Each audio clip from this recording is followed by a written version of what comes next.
ওই সন্তানকে যখন আজরাইল আলাইহিস সালাম ওই সন্তানের জান কবজ করেন, জান কবজ করার পরে আল্লাহ রাব্বুল আলামিন আজরাইল আলাইহিস সালামকে তিনটা প্রশ্ন করে দেন। আজরাইল বলো বলো, তুমি যেই এলাকাতে এই ছোট্ট মাসুম বাচ্চাকে, এত সুন্দর ফুটফুটে সন্তানকে জান কবজ করে আনছ, ও জিব্রাইল বলো বলো বলো। আজরাইল বলো, ওই সন্তানকে যখন জান কবজ করলাম, তার মা সেখানে বসা ছিল, তার বাবা বসা ছিল, তার আত্মীয় স্বজন, তার আদরের ভাই সেখানে বসা ছিল।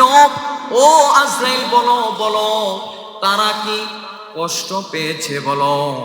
আজরাইল আলাইহিস সালাম আল্লাহ রাব্বুল আলামিন এক নাম্বার প্রশ্নের জবাব দেয়, আল্লাহ তোমার জাতের কসম করে বলি, যখন ওই ছোট মাসুম বাচ্চার জান কবজ করলাম, তার মা বাবা সেখানে বসা ছিল, তার মা বাবা বসা ছিল, তার ভাই বসা ছিল, তার বোনেরা বসা ছিল, তার আত্মীয় স্বজন বসা ছিল, সবাই এতটা কষ্ট পেয়েছে।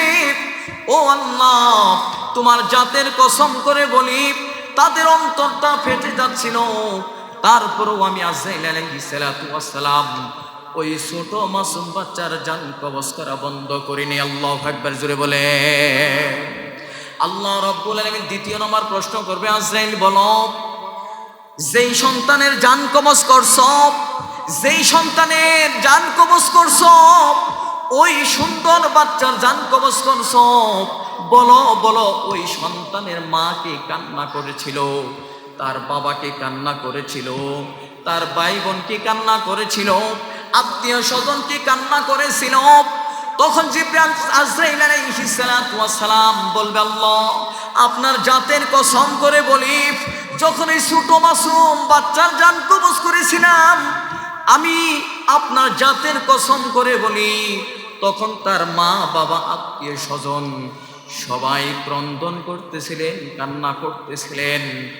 আজরাইল আলাইহিস সালামকে তৃতীয় নাম্বার প্রশ্ন করবেন, আজরাইল বলো, তারা কষ্ট পেয়েছে, তারা কান্না করেছে, ও আজরাইল শব্দ করে বলো বলো বলো। আজরাইল আলাইহিস সালাম আল্লাহ রাব্বুল আলামিনের জাতের কসম করে বললেন, আল্লাহ আপনার জাতের কসম করে বলি, ওই ছোট মাসুম বাচ্চার যখন জান কবজ করলাম, ওই ছোট মাসুম বাচ্চার যখন জান কবজ করেছি, আল্লাহ তার মা কেঁদেছিলেন, তার ভাই কেঁদেছিলেন, তার বাবা কেঁদেছিলেন, পাড়া প্রতি আত্মীয় স্বজনরা কেঁদেছিলেন। আল্লাহ জাতের কসম করে বলি, কিন্তু যখন জানটা কবজ করলাম, বাচ্চার নিঃশ্বাসটা বন্ধ হয়ে গেল। আপনার জাতের কসম করে বলি, আল্লাহ ওই তার মা বাবা, তার বোন ভাই বোন আত্মীয় স্বজন সাথে সাথে পড়া শুরু করলেন, ইন্না লিল্লাহি ওয়া ইন্না ইলাইহি রাজিউন। আল্লাহু আকবার জোরে বলে।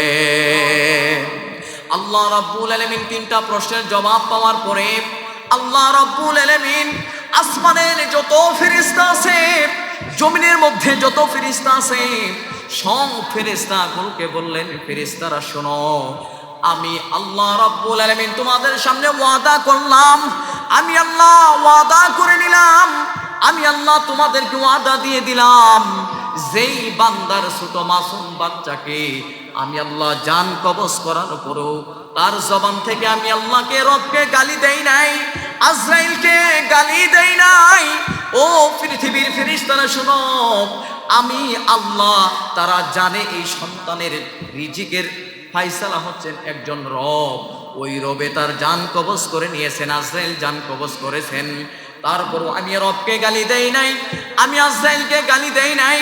ও ফেরেশতারা শোনো শোনো শোনো, আমি রব কথা দিয়ে দিলাম, ওই ছোট মাসুম বাচ্চা বাবা আলহামদুলিল্লাহ, আমি রবের শুকর আদায় করার জন্য, আমি রবের শুকর আদায় করার জন্য আমি আল্লাহ কথা দিয়ে দিলাম, ওই জান্নাতের মধ্যে আমি আল্লাহ রব্বুল আলামিন বাইতুল হামদ নামে একটা ঘর বানিয়ে দেব। সুবহানাল্লাহ বলেন।